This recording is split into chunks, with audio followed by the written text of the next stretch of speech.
बिस्मिल्लाहिर्रहमानिर्रहीम। हज़रत शेख अकबर मोहिउद्दीन इब्न अल-अरबी रहमतुल्लाहि ताला अलैह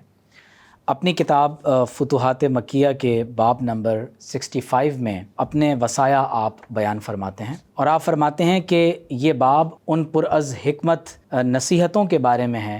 कि एक सालिक और मुरीद अगर उन पर अमल पैरा हो जाए तो इन नसीहतों से उसको ज़रूर नफ़ा और फ़ायदा पहुँचेगा। शेख अकबर मोहिउद्दीन इब्न अल-अरबी रहमतुल्लाह अलैह अपनी सनद से ये रिवायत नकल करते हैं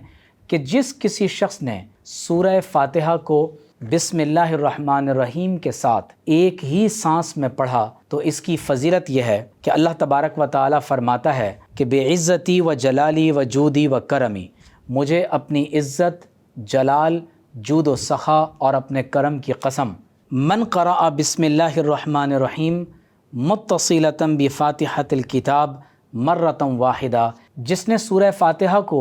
एक ही मर्तबा बिस्मिल्लाहिर्रहमानिर्रहीम के साथ पढ़ा तो ऐ मेरे फ़रिश्तों तुम गवाह हो जाओ, अन्नी क़द ग़फ़रतहू, मैंने उसके तमाम गुनाहों को मुआफ़ कर दिया है, मैंने उसकी तमाम नेकियां कबूल कर ली हैं और उसके तमाम गुनाहों से